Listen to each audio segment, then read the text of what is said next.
우리 학개서 말씀을 같이 보고 있고요. 오늘은 그러나 오늘부터는 이라는 제목으로 학개서를 마무리합니다.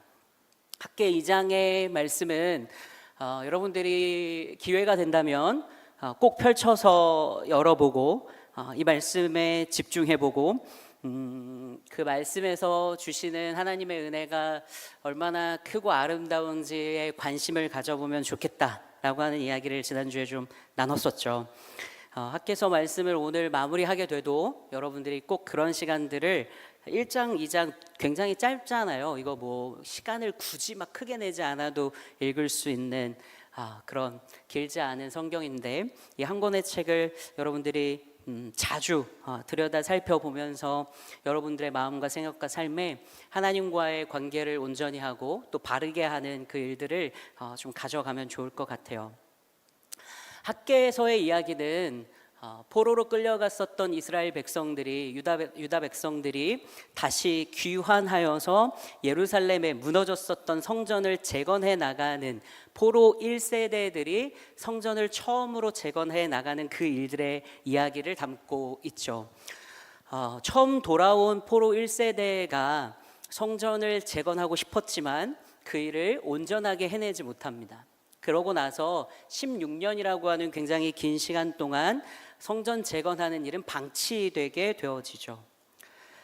그렇게 시간이 흐른 이후에 하나님은 학개라고 하는 선지자와 또 스룹바벨이라고 하는 정치 지도자와 또 그리고 여호수아라고 하는 대제사장, 영적 지도자를 중심으로 남은 백성들과 함께 이 성전을 재건해 나가는 이 일을 시작해 가십니다. 학개 선지자를 통해서 하나님의 말씀을 들은 수많은 백성들이요, 성전 재건에 힘을 쏟아 그리고 그들의 일상을 바꾸어 변화시켜서 그 일을 시작하는 것을 우리는 보고 알 수 있게 되어졌죠. 그런데 포로 귀환 1세대들의 눈앞에 보여졌던 이 성전을 재건해 나가고 있던 이 사람들에게 눈앞에 보여지는 이 모습은 어떠했습니까? 열정을 가지고 소망을 가지고 큰 기대를 가지고 이 일을 시작했지만 눈앞에 지어지고 있는 이 성전의 모습을 바라볼 때 과거의 솔로몬 성전에 비해서 너무나도 초라하고 보잘것없게 느껴지기만을 했죠. 왜 과거의 솔로몬 성전을 이들이 알 수 있었냐면 우리가 다니엘서 말씀과 또 예레미야 말씀을 봤었던 것처럼 이스라엘 백성들이 남유다가 멸망하고 포로가 돼서 다시 1세대로 귀환하기까지 70년이라고 하는 시간이 흘렀기 때문에 노년들, 지금 귀환한 세대들 중에 나이가 연차가 많이 쌓여진 누군가는 예루살렘 성전이 무너지기 전 그때를 살았고 그 성전을 바라보고 살았던 사람들이 있었기 때문에 이런 얘기들을 나눌 수 있었던 거죠. 근데 너무 초라했다라는 거예요. 그저 돌무더기에 지나지 않는 이 성전 재건해 나가는 그 모습, 그냥 황폐한 땅 위에 돌덩어리 몇 개 얹는 것 같은 그 모습, 그렇게 보여서 정말 아무것도 아닌 것 같다라고 여기면서 낙심하고 회의하고 그 낙심과 회의에 빠져서 좌절할 수밖에 없는 그런 때에 2장 1절의 말씀은 초막절 마지막 날에 하나님의 말씀이 임했다라고 우리는 지난주에 그 말씀을 좀 보게 되어졌죠.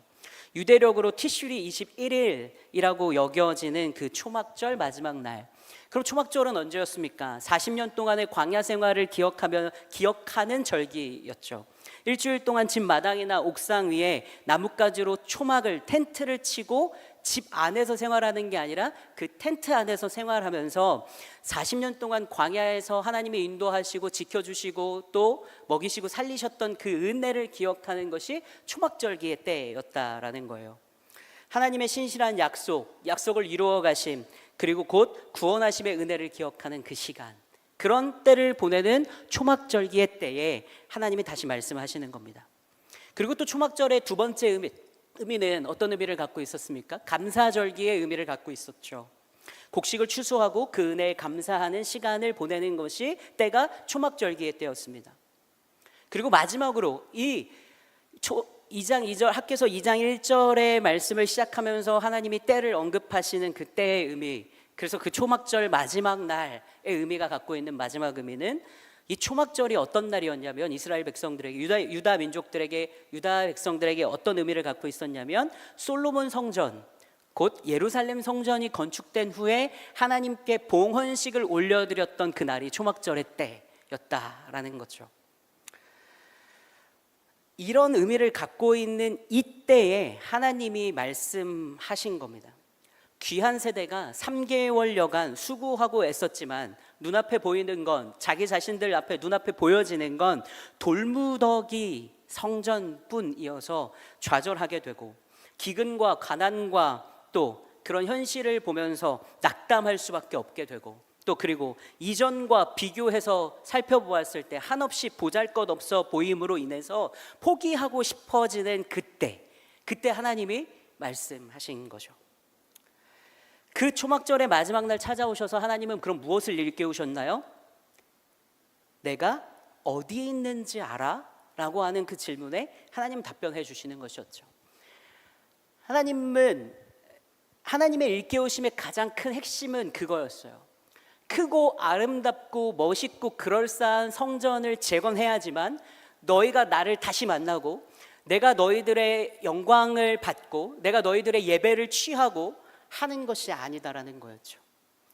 그 성전이 있어야지만, 눈에 보이는 화려함과 완전해 보이는 그 무언가가 있어야지만 내가 그 안에서 기뻐하는 것이 아니다라고 하는 것을 하나님 말씀해 주시는 거죠. 하나님 어디 계십니까, 여러분? 하나님 예루살렘 성전에 계십니까? 아니면 하나님 광야의 초막 가운데, 텐트 가운데에 계십니까? 아니면 하나님은 지금 다시 귀환하여서 황폐하여진 그 예루살렘 땅에 돌 무더기밖에는 되어 보이지 않는 그 성전에 계십니까? 하나님은 말씀하시죠. 하나님이 계신 곳은 위치와 어떠한 특정한 건물이 아니라, 어떠한 한 공간이 아니라, 하나님이 계시는 곳은, 하나님이 계시고자 하는 곳은 하나님을 진정으로 바라는, 하나님의 말씀으로 살아가고자 하는 그 사람의 마음 가운데, 그 사람의 삶 가운데, 그 사람의 인생 가운데 함께 하신다라고 하나님은 깨우쳐 주고 계신 거예요. 하나님이 원하시는 것은 무엇입니까? 텐트같이 허접해 보이는 그런 일상을 살아가는 것, 그것에도 만족하면서 살아라고 하는 것이 하나님이 원하시는 우리의 삶입니까? 그렇지 않죠. 하나님이 진정으로 원하시는 것은 내가 살아내고 있는 삶의 형태와 모습들이, 내 삶을 통해서 맺혀지고 있는 열매라고 여겨지는 것들이 세상을 유혹할 만큼, 세상을 압도할 만큼 힘이 있어 보이고 그럴싸해 보이는 것들이 아닐지라도 그 나의 실상이 다른 사람들에게 큰 영향을 끼칠 만큼, 다른 사람들에게 유혹적이고 매력적이게 보이지 않을 만큼 여겨지게 되더라도 하나님이 진짜 원하는 것은 무엇이에요? 그 일상과 그 실상 안에 하나님을 두고 하나님과 함께 살아가는 삶을 살아가기를, 그것이 곧 하나님이 원하시는 우리의 삶에 지어져야 할 성전이다라고 하는 것을 깨닫게 해주시는 것이죠. 또 하나님이 원하시는 것은 무엇입니까? 하나님은 약속의 하나님, 신실하게 그 약속을 이루어 가시는 하나님. 그 약속을 누구에게요? 나에게요. 나의 삶 가운데서 그 약속을 이루어 가시는 하나님이시다라고 하는 것을 깨우쳐 주는 것이 하나님이 찾아오셔서 하는 말씀이었다라는 겁니다. 그래서 믿고 따라 나설 때 하나님은 책임지신다. 하나님은 그 약속으로 그의 인생을 덮으시고 그 약속을 이루어 가시는 하나님의 신실한 은혜로 그 인생을 책임져 가신다. 풍성하게 인도해 가신다라고 하는 것을 우리에게 말씀으로 확증해 주시는데, 그 말씀이 바로 약학개서 2장 9절의 말씀이었죠. 2장 9절의 말씀을 제가 세 번역으로 읽어드립니다. 여러분들은 개역개정으로 그냥 눈으로 보세요. 그 옛날 찬란한 그 성전보다는 지금 짓는 이 성전이 더욱 찬란하게 될 것이다. 여러분, 솔로몬이 지었던 솔로몬 성전의 찬란함은 말로 표현할 수 없을 정도로 화려하고 대단한 성전이었어요. 그 성전 안은 온통 금과 은으로 가득했고, 그 성전 밖도 어마어마하게 멋있고 화려하게 잘 지어졌던 성전이었다라는 거예요. 그런데 하나님은 이렇게 얘기하세요. 그 솔로몬의 성전보다 지금 내가 내 삶의 자리에서 하나님을 품고 하나님을 붙잡고 하나님과 함께 살아가기로 결정하는 내 인생의 성전을 지어가는 그 곳, 그 시간, 그 열정 안에 하나님은 그 모든 것들을 빛나고 아름답게, 이전 것보다 더 귀하고 아름답게 여겨주시겠다라고 약속하시는 겁니다. 그러면서 얘기하죠. 내가 바로 그곳에 평화가 깃들게 하겠다. 여러분, 눈에 보이는 게 중요한 것이 아닙니다. 하나님과의 관계를 어떻게 맺고 그 관계 안에 내가 살아가느냐라고 하는 것을 통해 하나님은 하나님의 약속을 이루시고 우리를 찬란한 영광 가운데에, 깊은 평화 가운데에 살게 하시는 분이신 줄 믿습니다. 이 말씀을 믿는 믿음을 가지고 저와 여러분들이 함께 청년의 때를 살아갈 수 있게 되기를 간절히 바라요. 자, 그리고 오늘 본문의 말씀이 시작돼요. 다시 학개에게 하나님의 말씀이 임하는데 또 다른 때를 언제하면서 하나님의 말씀이 시작됩니다. 그런데 오늘의 말씀은 그냥 눈으로 읽고 소리를 내서 읽어보았을 때, 한 번 보았을 때 진짜 낯설어요. 진짜 그 성경을 읽는 것 같아요. 어렵고 이해되지 않고 무슨 말하는 건지 모르겠고 지금 앞뒤 맥락이 뭐였지라고 하는 생각이 다시 막 들고, 이게 그래서 뭐랑 연결되고 있는 거야? 라고 하는 그런 수많은 질문들을 앗아내는 그런 본문입니다. 근데 오늘 말씀은 하나님께서 하시고자 하는 일이 무엇인지를 분명하고 선명하게 나타내는 시간입니다. 하나님의 성전을, 예루살렘 성전을 다시 재건해 나가는 것을 하나님의 뜻으로 이스라엘 백성들에게, 유대 민족들에게 선물로 주셨죠. 그런데 그들이 귀환해서 그 일들을 해내는 가운데에 단순히 건물만을 세워 나가는 것이 하나님이 주신 뜻과 목적은 아니었다라는 거예요. 하나님은 하나님의 성전이 다시 지어져 가야 되는 데 있어서 눈에 보여지는 그 껍데기 성전을 짓는 것과 더불어서 그 성전을 지어가는 그 사람들의 마음을 점검하고 돌보는 일, 그들의 영적인 상태를 점검하고 돌보는 일을 하고 계시다라고 하는 것을 오늘 말씀을 통해서 분명하고 선명하게 나타내고 계신 거예요. 귀환 세대는 분명히 황폐해진 그 땅 위에 돌무더기 성전을 세워나가는 그 일도 했어야 되는 게 맞아요. 그러나 눈에 보여지는 껍데기를 세워나가는 일도 하지만, 그러나 그와 더불어서 중요한 것은 무엇이냐면 그들의 마음과 영혼 안에, 그들의 삶의 실제 안에도 성전을 지어나가는 일들을, 성전 곧 하나님이 임하시는, 하나님을 주인 삼고 그 보좌 안에 하나님을 모시고 살아가는 그 삶을 시작해내는, 그 일을 해내는 그 일들이 중요하다라고 하는 것을 마지막까지 도전하고 있는 겁니다. 자, 그래서 먼저 11절과 12절 말씀입니다. 11절과 12절 본문의 말씀에서 학개는 제사장들을 불러 모아놓고 제사장들에게 율법을 통해서 퀴즈를 내기 시작합니다. 두 가지의 퀴즈를 냅니다. 먼저 첫 번째 퀴즈를 내는데, 제가 이 말씀을 보면서 이게 정확하게 여러분들에게 정확한 이해가 안 닿을 수도 있지만 제가 최대한 이 말씀을 설명하기 위해서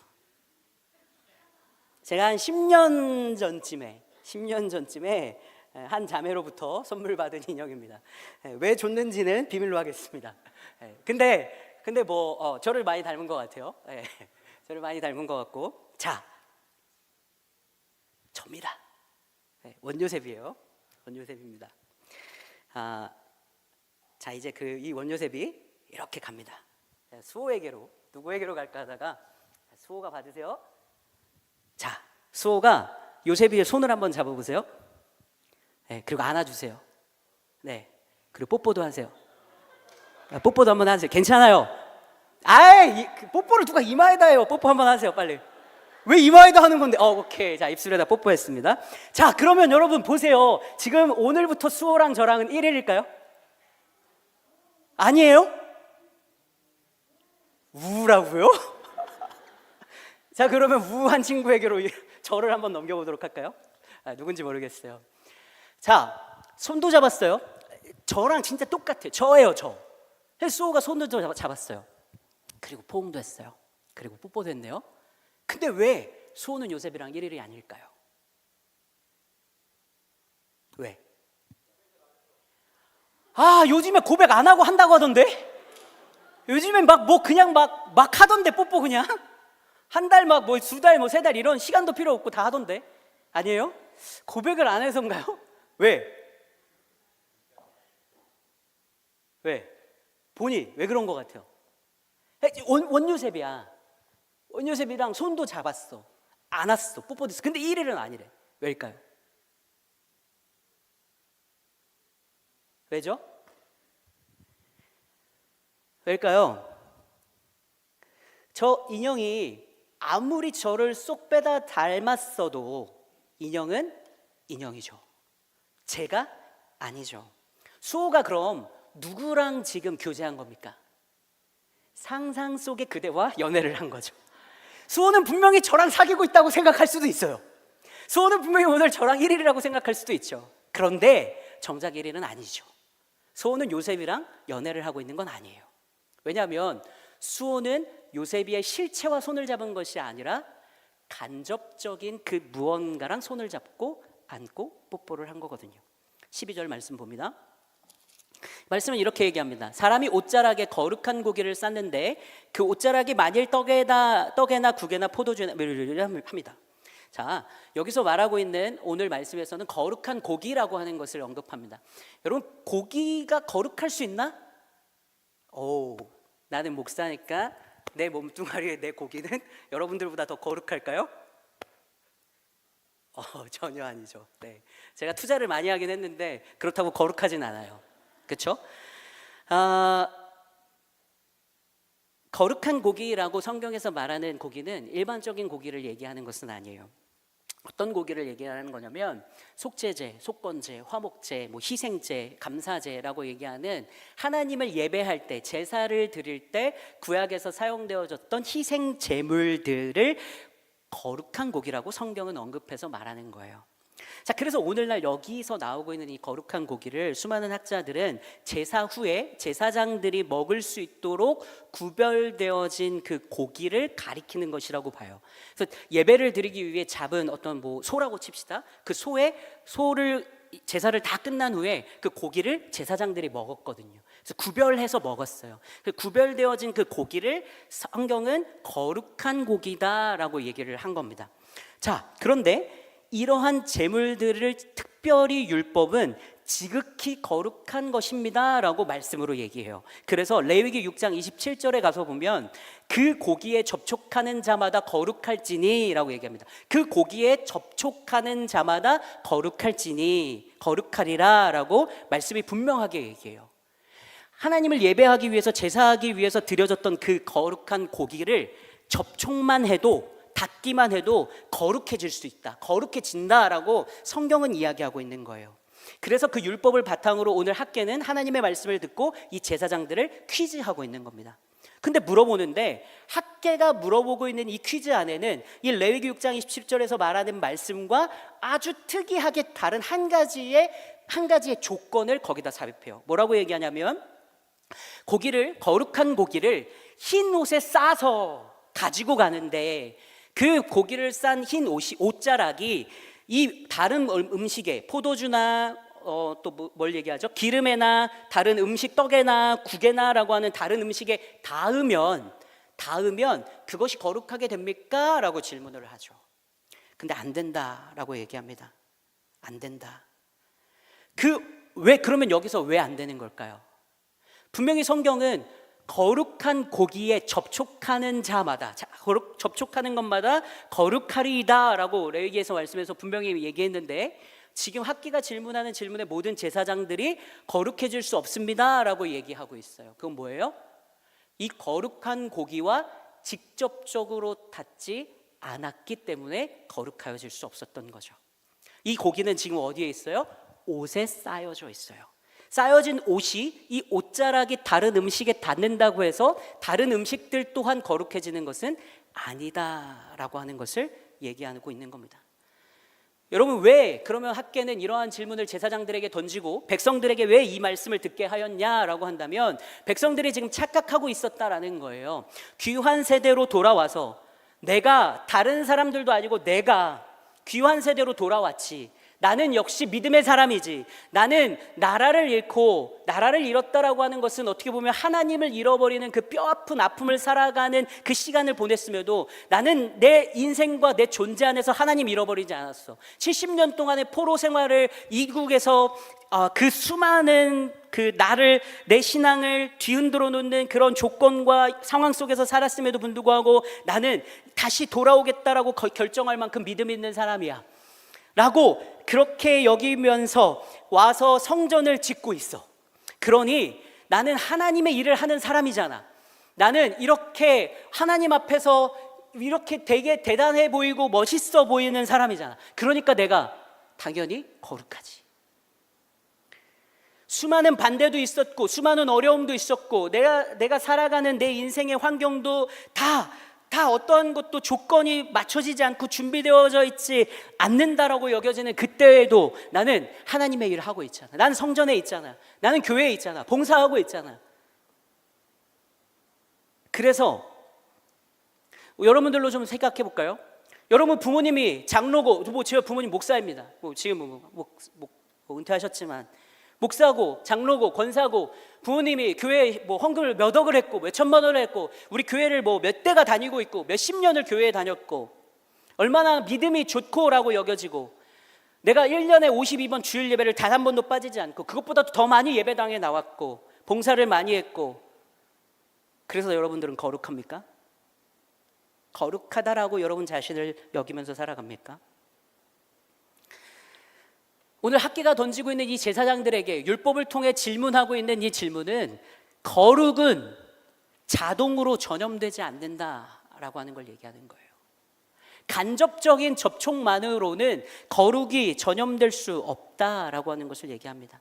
자동으로 하나님과의 바른 관계가 형성되는가? 아니라는 겁니다. 외적인 종교 행위를 내가 많이 갖는다고 해서 외적인 종교 행위를 잘했다라고 해서 내가 진짜 믿음과 진짜 신앙과 진짜 하나님과의 기쁨을 가지고 살아갈 수 있는가? 아니라는 겁니다.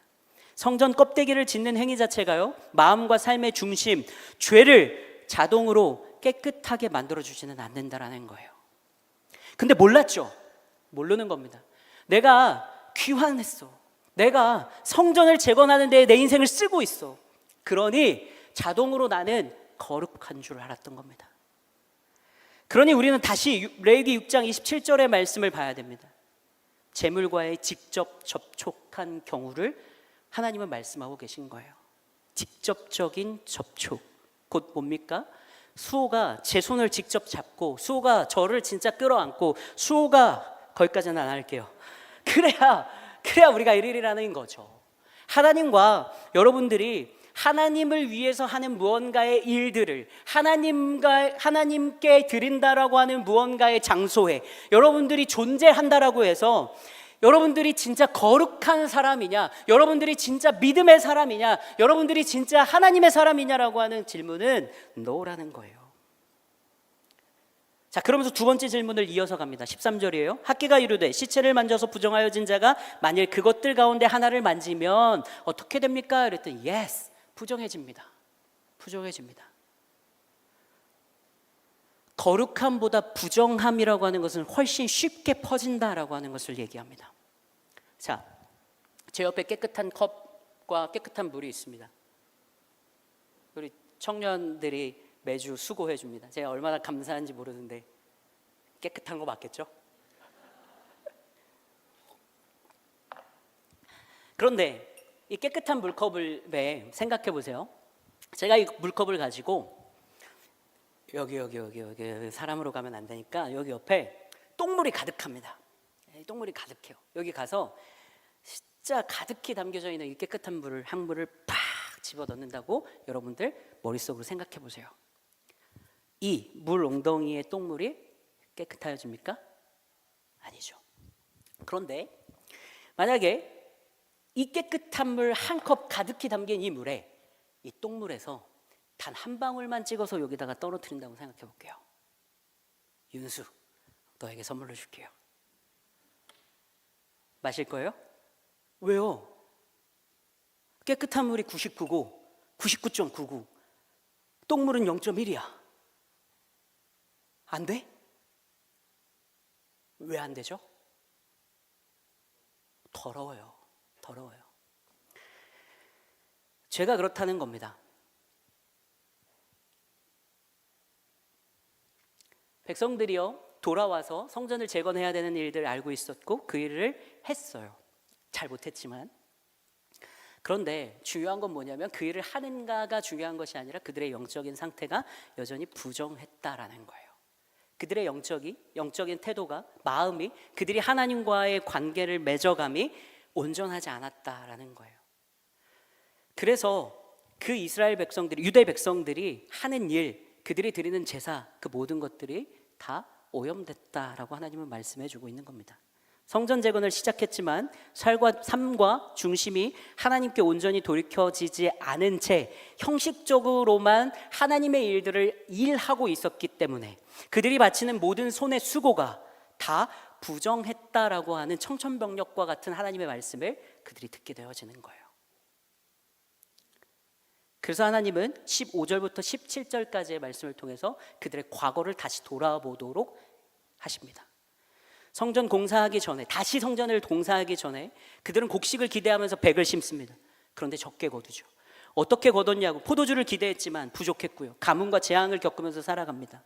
왜 그랬을까요? 말씀은 분명히 얘기해요. 하나님보다 자기 삶을, 자기 자신을 우선했기 때문에, 자기 마음이 끌리는 대로만 살았기 때문에, 행위는 있지만 진심은 딴 데가 있었기 때문에 하나님은 열매 맺을 수 없었다, 열매 맺을 수 없게 하셨다라고 이야기합니다. 열심히 노력해도 늘 50% 이상이 펑크가 나는 삶, 아무리 채우려 해도 늘 밑빠진 독에 물붓기 같던 삶을 살았던 순간들을 하나님은 돌이켜보게 해요. 그 이유가 하나님이 막으셨기 때문이다라고도 얘기해 주시고요. 하나님이 막으시니 인간의 노력은 아무 소용이 없었던 과거를 다시 소환하여 깨닫게 하십니다. 하나님 없이, 하나님 없는, 성전 없는 삶을 살아가는 삶이 얼마나 비참하고 얼마나 연약하고 얼마나 시들고 얼마나 제한적일 수밖에 없는지요. 그런데 오늘 이제 말씀의 분위기가 완전히 그 이후로 18절로부터 바뀌게 되어지죠. 19절에 가니까 이렇게 얘기합니다. 같이 한번 읽어볼까요? 다 같이 19절 읽겠습니다. 시작.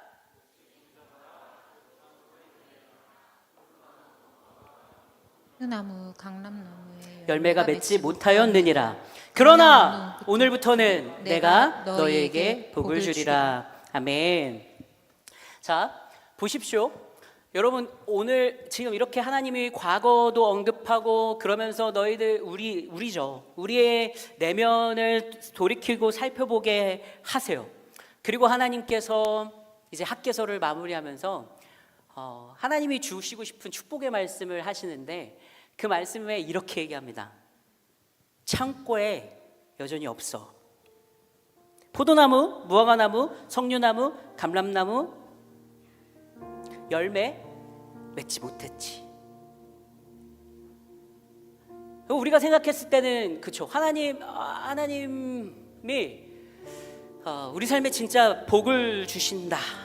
하나님이 우리 삶에서 역사하신다. 하나님이 우리와 함께 하신다라고 생각하면 하나님, 곡식종자가 제 창고에 가득해야 되는 거 아닙니까? 하나님, 제가 광야의 생활을 끝마치고 하나님께서 약속해 주신 그 가나안 땅에 들어가고 그 가나안 땅에서 젖과 꿀을 빨아야 되는 거 아니겠습니까? 근데 하나님 그렇게 얘기하지 않아요. 네 창고에 곡식종자가 없어.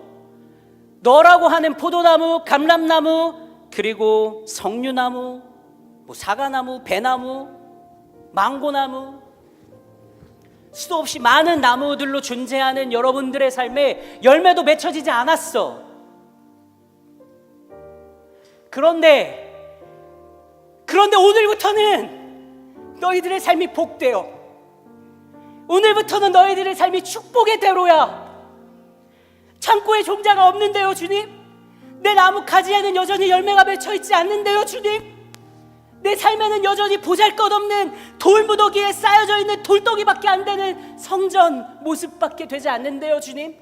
그런데 어떻게 제 삶이 복되다라고 얘기하시나요? 하나님 이렇게 얘기하세요. 창고에 곡식 종자가 없어도, 너라고 하는 나무에 열매가 맺히지 않았어도, 그러나 너의 인생에 내가 함께하는 것이, 그것이 복이야. 네가 16년 동안 지체하고 16년 동안 방황하고 16년 동안 헤매면서 살아가다가 다시 나의 말씀을 듣고 너의 마음과 생각과 그의 삶에 나를 초대하고 나에게로 돌이켜 사랑의 방향을 돌이켜 나와 함께 살아가기로 결정해서 마음을 잇대어 관계를 접촉하여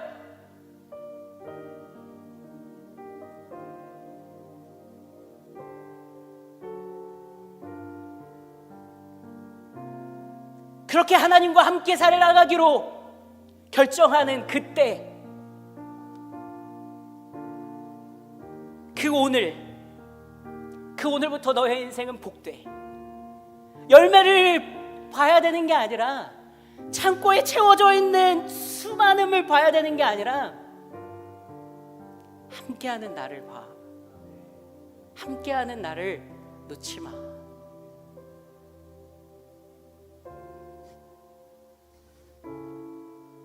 성전을 다 재건한 것도 아니었어요. 이제 막 3개월여간 황폐해진 그 땅에 돌을 쏟고 뭘 쌓아야 될지, 뭘로 성전을 지어야 될지 그 막막함 속에서 하나씩 그냥 움켜쥐고 와 보는 거예요. 그것들을 이곳저곳에 세워보는 거예요. 그런데 그 일을 하는 거예요. 어떻게 해요? 내가 판벽한 집 짓느라고 하나님 외면하면서 살았구나. 내가 내 욕심 따라 사느라고, 내가 내 만족과 기대를 채우면서 살아가기 위해서 사느라고 하나님 외면하면서 살았구나. 내가 사랑하는 것 붙잡고 놓지 못해서 하나님 버리고 살았구나. 내가 하나님 말씀보다 내 생각과 내 뜻이 더 중요하게 여겨서 하나님의 말씀 뒷전에 두고 살았구나. 그것을 깨닫고 우선순위를 바로잡고 하나님의 성전지대를 다시 쌓기 시작한 그 중심을 하나님께 내어드렸을 때, 하나님은 그래, 그 오늘부터 그 네 중심이, 네 사랑의 방향이 다시 돌이켜진 그때부터 너의 인생은, 너의 삶은 이미 나의 복으로 충만하다. 찬양하겠습니다.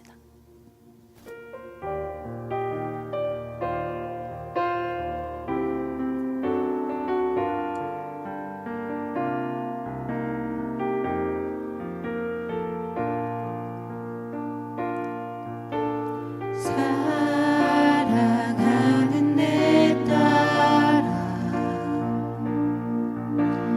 너의 자금도 내게 귀하다. 너와 함께 걸어가는 모든 시간이 내게 힘이라. 사랑하는 아들아,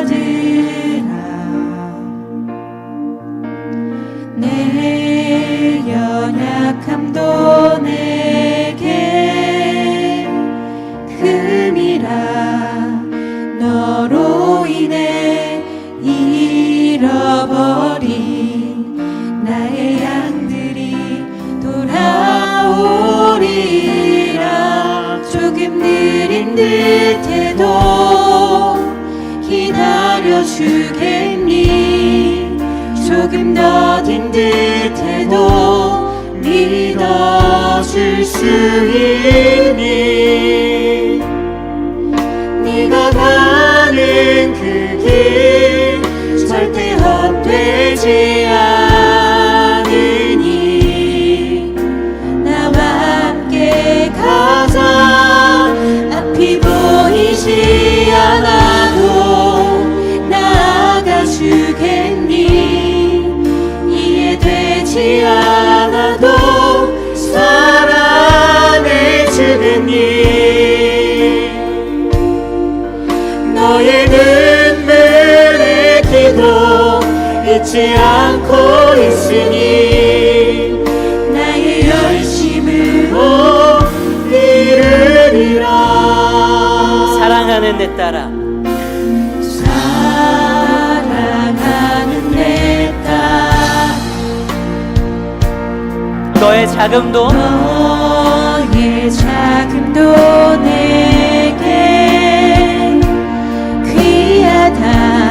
너와 함께 걸어가는 모든 시간이 하나님이 이렇게 말씀하시는 거예요. 아주 작고 연약한 나와 함께 걸어가는 그 시간도 힘이래요. 사랑하는 아들아, 지금 이렇게 보잘것없는 내 존재도 하나님께는 크대요.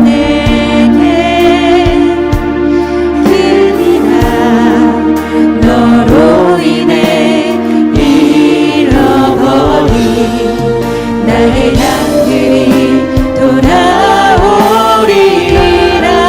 조금 느린 듯해도 기다려주겠니?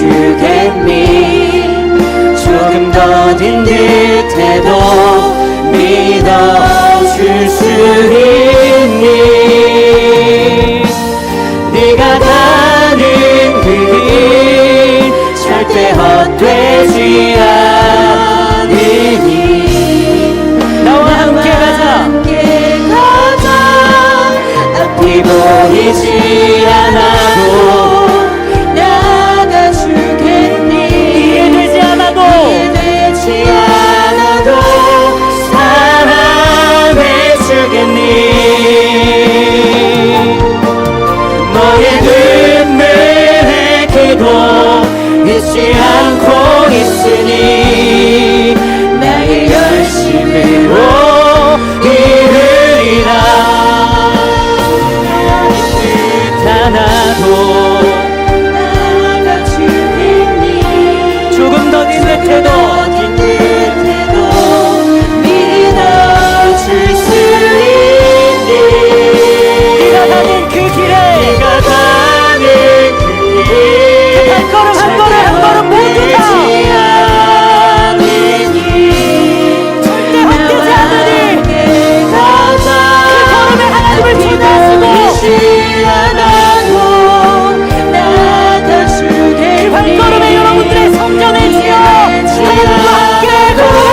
하나님 우리가 주님을 붙잡사오니 하나님 주님을 붙잡사오니 하나님 우리의 능력과 하나님 우리들의 마음 가운데 하나님 다른 것을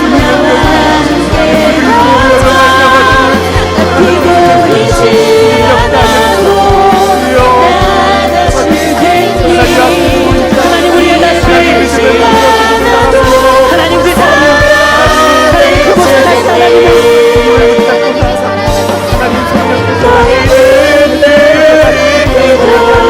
잊지 않고 있으니 나의 열심으로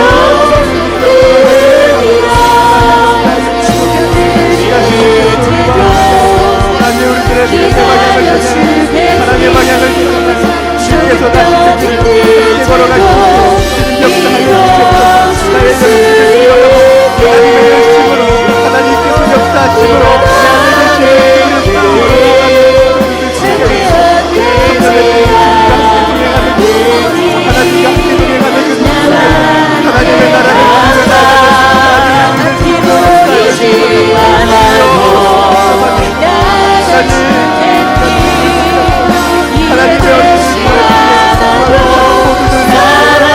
함께 동행하는 그 하나님의 나라를 하나님의 영광 잊지 않고 있으니 나의 열심으로 이르리라. 자, 우리가 한 번 더 기도합니다. 하나님 오늘 말씀을 통해서 우리에게 도전하시는 것은 중심이 하나님을 향하지 않은 채 행동만 앞서는 종교 행위는 우리의 삶을 변화시키지 못한다라고 하는 것에 있어요. 우리의 마음이 온전히 하나님과 접촉되어질 때, 이닿게 되어질 때, 우리의 모든 것이 실제로 거룩하신 하나님과 접촉하게 되어질 때 우리는 거룩하게 되어질 수 있다라고 하는 것을 깨달아야 합니다. 껍데기 성전을 짓는 것보다 내 내면의 거룩함을 지키는 것이 먼저인 것을 깨닫고, 그래서 내 내면의 거룩함이 지켜지기 위해서 계속해서 내 삶이 예수 그리스도와 예수 그리스도의 십자가와 성령과 접촉하면서 살아가게 될 수 있도록 하나님 도와주십시오. 하나님, 내 마음과 생각과 삶을 더럽히는 단 한 방울의 똥물도 하나님 내게서 멀어지게 하시고, 나는 하나님 거룩한 접촉을 계속해서 이어나가 하나님 내 삶을 거룩한 성소로 하나님 앞에 내어드리는 하나님 거룩한 제사장의 삶을 살아가는 나의 삶이 될 수 있도록 도와주십시오. 우리가 이렇게 한 번 더 주님의 이름 부르고 함께 기도하며 나아가도록 하겠습니다. 같이 기도합니다. 주여, 예수님, 하나님 우리의 마음과 생각과 삶에 하나님 말씀을 비추어 하나님 순종하며 하나님 앞에 섭니다. 하나님 우리 안에 있었던 하나님 앞에 살아가는 하나님 안에 있었던 행위만 나가는 모든 시간을 하나님 우리를 어려워하시는 예수 그리스도의 보혈 말미암아 하나님을 축복합니다. 하나님 예배를 받지 않는 것 주의 참된 기쁨 이 안에 흘러넘치는 하나님 우리가 하나님 믿음의 자리에 봉사하는 것, 하나님 헌신을 가져 기도하는 것, 하나님 것들로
기도합니다.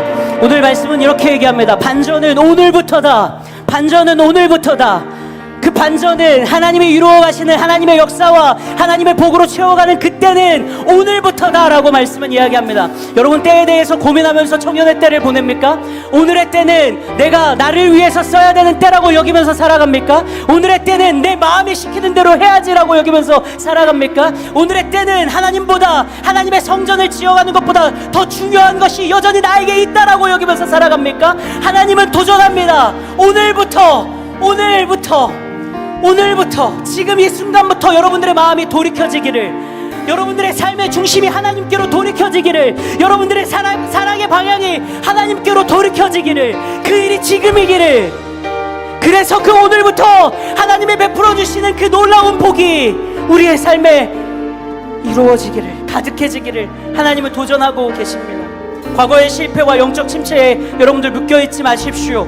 우리가 무너진 영적 재단을 수축하고요, 하나님을 바라보기 시작하는 바로 오늘부터 하나님은 우리에게 복을 주시기로 약속하시는 분이십니다. 그러니 오늘 이 시간 그동안의 나의 연약함을 인정하고 하나님을 내 삶의 첫 자리에 지금부터 내가 다시 모시기로 결정할게요. 하나님, 그간 있었던 내 모습 말고요, 하나님 지금부터 하나님이 나의 가장 우선순위이십니다. 하나님이 나의 전부이십니다. 하나님이 나의 사랑의 전부입니다. 하나님 안에서만 내가 살아가겠습니다. 하나님의 성전 안에서 내가 살아가겠습니다. 하나님의 성전을 더 아름답고 거룩하게 지어나가겠습니다. 그렇게 결정하고, 그렇게 중심을 옮겨가고, 그렇게 방향을 새롭게 하는 그 오늘의 때를 여러분들이 살아가기를 바라면서 마지막으로 우리 주님의 이름 한번 부르면서 기도하도록 합니다. 함께 기도하겠습니다.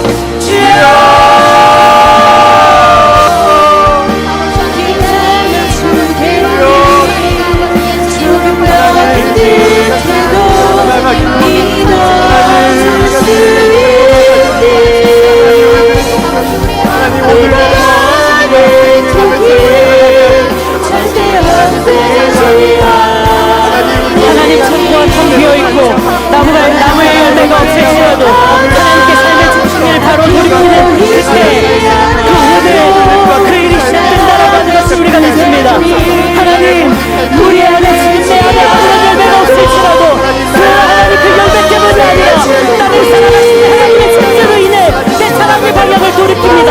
내 마음과 생각과 삶의 중심을 하나님께로 돌이킵니다. 하나님, 그 오늘, 그래서 그러나 오늘부터는 너의 자신이다.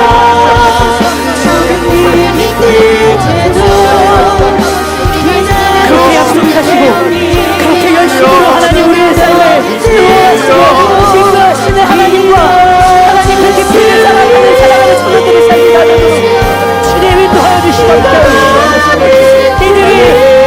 이들이 하나님의 때를 놓지 않게 하시고 이들이 하나님의 때를 가는 것과 구별할 수 있게 하시고 이들이 하나님의 때 안에서 기뻐하며 감사하며 살아갈 수 있도록 하나님 도와주시옵소서. 이들의 신이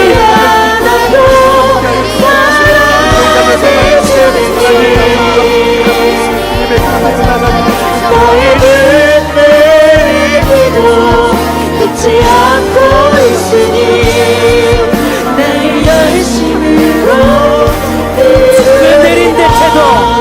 죽음 내린 듯해도 기다려주겠니. 조금 더딘 듯해도 믿어줄 수 있니. 네가 가는 그 길 절대 헛되지 않으니 나와 함께 가자. 나와 함께 가자. 앞이 보이지 않아도 나아가주겠니. 이해되지 않아도 살아내주겠니. 너의 눈물의 기도 잊지 않고 있으니 나의 열심으로 이루리라.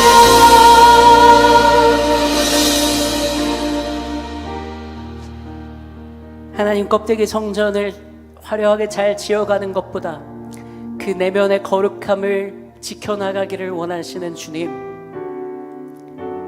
우리가 그 거룩한 내면을 갖추어 나가기를 기다리시는 주님, 그 거룩한 내면을 살아낼 수 있도록 끝까지 내 삶에 열심이신 주님, 감사합니다. 하나님, 내가 얼마나 연약했는지, 내가 얼마나 깊이 배신했는지, 내가 얼마나 하나님께 상처 주었는지 상관없이 내 마음과 생각과 삶의 방향을, 그 중심을 다시 하나님께로 돌이키면, 내 사랑의 방향을 다시 하나님께로 돌이키면, 그럼 또다시 나에게, 그러나 오늘부터는 내가 너에게 복을 주리라 말씀하시고 약속하시는 주님, 감사합니다. 사랑하는 우리 청년들이 과거의 실패와 영적 침체에 묶여지지 않고 오직 천국을, 거룩하고 아름다운 성전을 살아가기를 꿈꾸는 그 기대에 묶이게 하여 주십시오. 이들의 일상이 그렇게 천국되고 거룩하고 아름다운 성전을 살아 날마다 하나님 안에서 기뻐하고 감사하고 감격하고 감동하며 살아갈 수 있는 귀하고 복된 삶이 다 될 수 있도록 인도하여 주시옵소서. 하나님, 우리 사랑하는 청년들 한 사람 한 사람 모두를 복되게 하여 주십시오. 그리고 그 축복 가운데 살아갈 수 있도록 도와주시옵소서. 이제는 우리 주 예수 그리스도의 은혜와 하나님의 크신 사랑과 성령님의 교통하심이 너무 사랑하는 우리 부평교회 청년들 위해 영원히 함께하기를 간절히 축원합니다. 아멘.